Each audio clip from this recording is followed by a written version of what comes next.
Welcome back, aliens. My name is David Reddy, and let's continue with this series on Python. Now, in the last video, we have talked about OOPS concept, right? We have seen what is object and a class. Let's explore it more.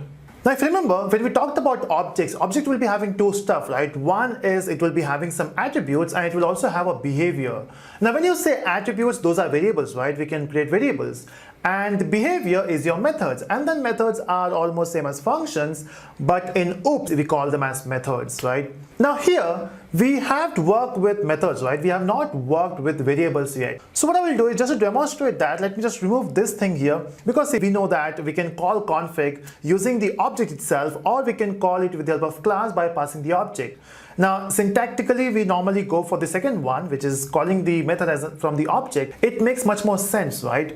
So we'll remove that part. And so once we got the object, let's remove this A as well, just to clean it up stuff here. Now, what I will do is I want to have certain variables. Now, when I say variables, what I want to do is I want to have two variables, one which defines the type of CPU I'm working with and the amount of RAM I have. Example, if you talk about any computer, these two are very important, right? The CPU which you are using and a RAM. Maybe 8 GB RAM or 16 GB RAM. And in terms of CPU, we have, let's say, i3, i5, i7, or maybe some AMD series. Okay, we have different parameters as well, but just to keep it simple, let's only focus on two things, CPU and RAM capacity.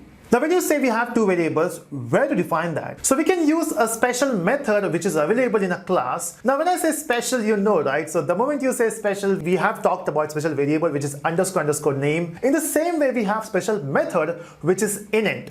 And when I say special, it will be having underscores as well. So let's define that. So we'll say def underscore init. You can see that we are getting suggestions as well. And the moment I say enter, you can see we have the function name or the method name as init, and we are passing self. Now see, self is not something which I'm typing there, it is coming automatically. So it's compulsory to have those argument, okay, which is self.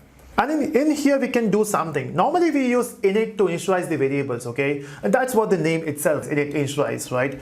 Now if you are coming from C, C++ or Java background, we use constructor, right? So you can imagine this is our constructor, but then it is init method. The advantage here is, normally, see, if you want to work with config, you are supposed to call config, okay? So it's compulsory for you to call config.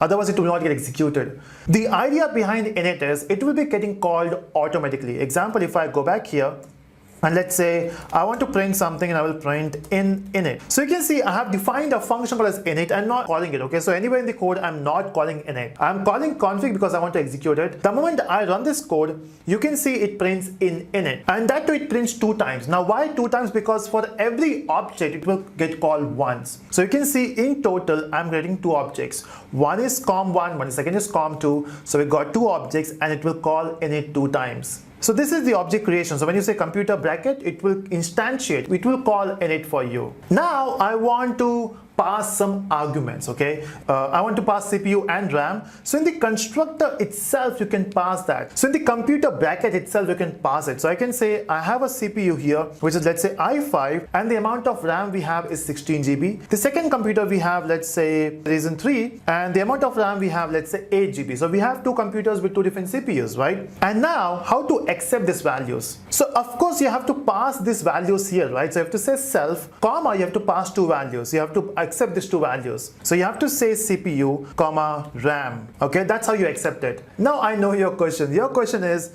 we are passing two parameters, right? Or we are passing two arguments. One is CPU and second is RAM. And we are accepting three arguments here. So the thing is, you are actually passing three arguments here. Remember, we are also passing comp1. The moment you say computer in the bracket, you are passing that comp1 by default. The same thing happened with config, right? When we call config, we are not passing self or the object itself, but it gets passed automatically. The same way, when you say computer by passing two parameters, you're actually passing three. The first one is the object itself, the second one, the value, the first value here, and then RAM. Okay, that makes sense, but will it work? So the thing is, every object needs to have a value because this is just an argument now. So CPU and RAM is just an argument. If you want it to be a part of your object, you need to say, because see, we have to assign this value to an object, right?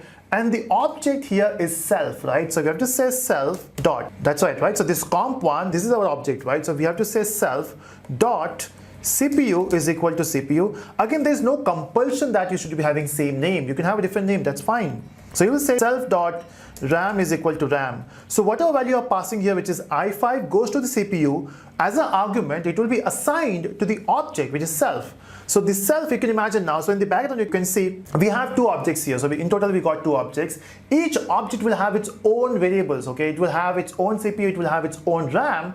And then whatever value you pass in the arguments, it will be assigned to those objects, okay? So we have two objects, two different values. And now in the config, instead of printing this stuff, I will say CPU, comma, RAM. That's what we do. Oh, we got an error. What's wrong here? So the thing is, this CPU is not a local variable, right? This CPU belongs to an object. And how do we refer to object? It's very simple. You have to use self, right? That's why you are passing it. So you have to say self.cpu, and here as well you have to say self.ram. And that's the idea behind passing this self, right? We are passing self so that you can use it to fetch the values. So you can imagine your methods and your data works together. And we have a name for this concept. Again, we'll talk about that name later. It's a surprise. But we are binding our data with every method. So one object will have its own methods and its own variables, right? So they are working together. And now let's run this code and let's see what happens. So the moment you run this code, you can see it says config is i5 16 and config is Ryzen 3 8. So that's the idea. That's how you create a variable. So every object will have its own values. That's amazing. So that's it from this video. I hope you enjoyed this video. Let me know in the comment section, because we had worked with data and we have also seen this init method. We'll talk more about it. In fact, we'll be having a long series only on OOPS. So let me know in the comment section if you have any questions, and do subscribe to the channel if you have not done yet. So that's everyone. Bye-bye.